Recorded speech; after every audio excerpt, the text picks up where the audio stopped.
జయంతి జయంతి సందర్భంగా 2015 నుంచి రాజ్యాంగాన్ని భారత రాజ్యాంగ దినోత్సవంగా జరుపుకుంటూ ముందుకు పోవాలని గవర్నమెంట్ ఆఫ్ ఇండియా నిర్ణయించడం, మనం రాజ్యాంగాన్ని సమర్పించిన రోజు ఈ రోజైనా మనం అందరం కూడా జనవరి 26 నుంచి మన రాజ్యాంగాన్ని పరిరక్షించుకున్న దినోత్సవంగా మనం ముందుకు పోతూ వచ్చాం. అయితే ఈరోజు మనం దీన్ని ఒక 2 అకేషన్లో గుర్తు చేసుకుంటున్నాం. స్వాతంత్ర దినోత్సవం జరుపుకుంటున్నాం. మొన్నటి వరకు జనవరి 26 రిపబ్లిక్ డే మాత్రం జరుపుకున్నాం. ఎన్డీఏ గవర్నమెంట్ వచ్చిన తర్వాత రాజ్యాంగాన్ని ఆమోదించిన రోజు కూడా మనం జరుపుకోవాలని నిర్ణయించడం అనేది చాలా ముఖ్యం. రాజ్యాంగాన్ని ఇప్పుడు మన అందరం కూడా మన మైండ్ని కంట్రోల్ చేయాలన్నా, కండిషన్ చేయాలన్నా ఏ రిలీజన్ సంబంధించి ఆ రిలీజన్ రిమైండర్ కింద చేసుకుంటూ వస్తున్నాం.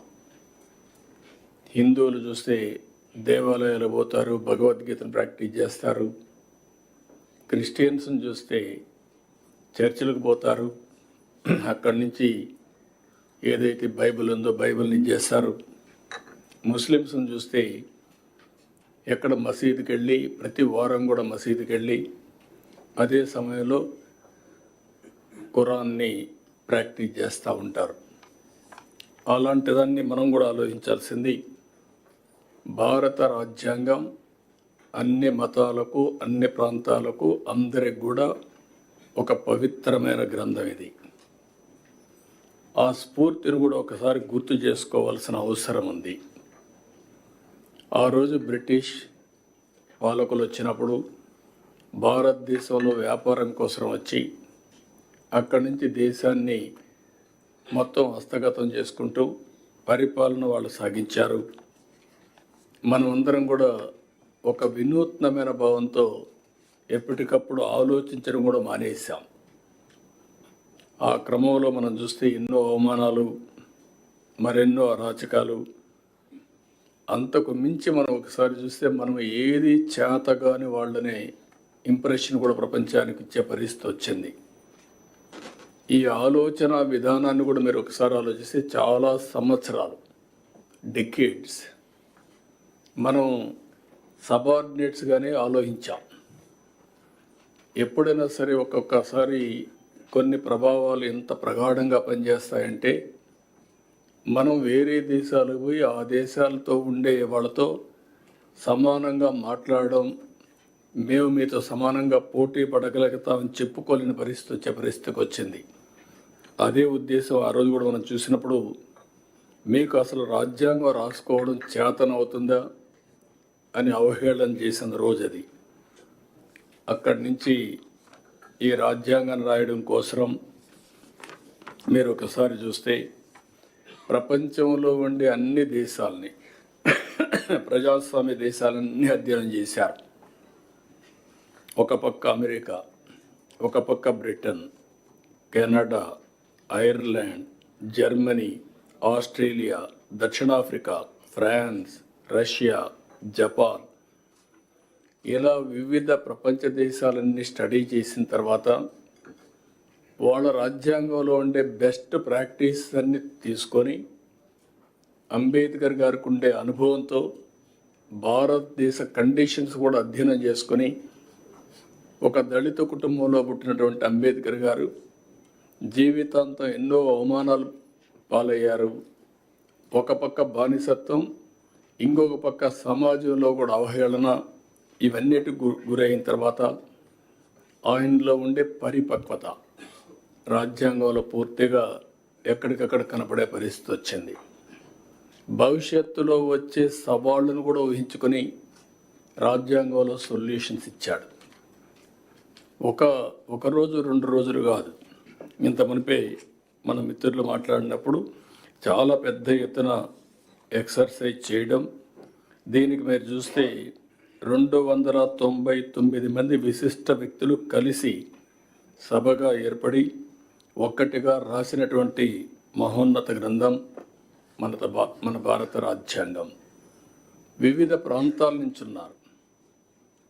వివిధ కులాల నుంచి, వివిధ రంగాల నుంచి అందరూ కూడా ఆ రోజు ఒకటిగా చేరి ఇది రాశారు.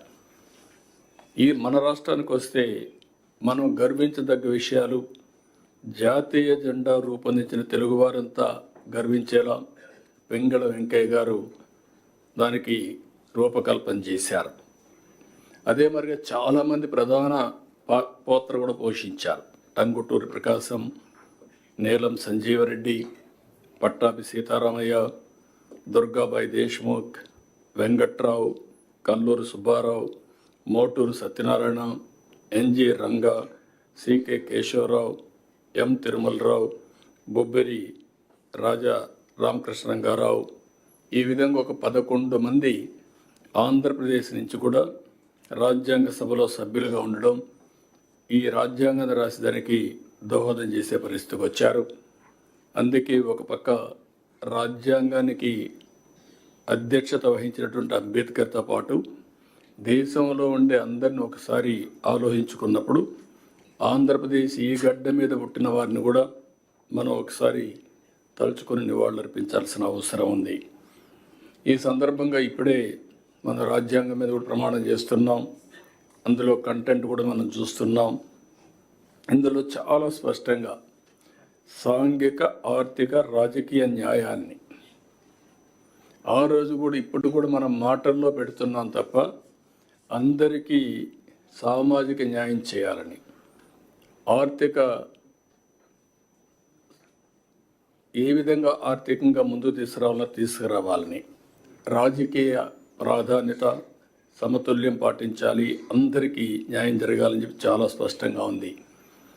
ఇంకొక పక్క ఆలోచన, భావ ప్రకటన, విశ్వాసం, ధర్మం, ఆరాధనలో స్వేచ్ఛని, ఇవన్నీ కూడా అందరికీ వచ్చే విధంగా చేయాలని, ఇంకొక పక్కన చూస్తే అంతస్తులోనూ అవకాశాల్లోనూ సమానత్వం చేకూర్చుటకు మనం ప్రయత్నం చేయాలని, వ్యక్తి గౌరవాన్ని, జాతీయతను మరియు అఖండతను తప్పక సంరక్షించాలని ప్రియాంబుల్లో ఎంత స్పష్టంగా చెప్పారంటే ఇవన్నీ చెప్పి ఈ రాజ్యాంగాన్ని 299 మంది రాసుకుంటున్నామని కాదు, భారతదేశ పౌరులుగా మనందరం రాసుకుంటున్నామనే విధంగా ఆ రోజు రాజ్యాంగాన్ని సమర్పించే పరిస్థితికి వచ్చారు.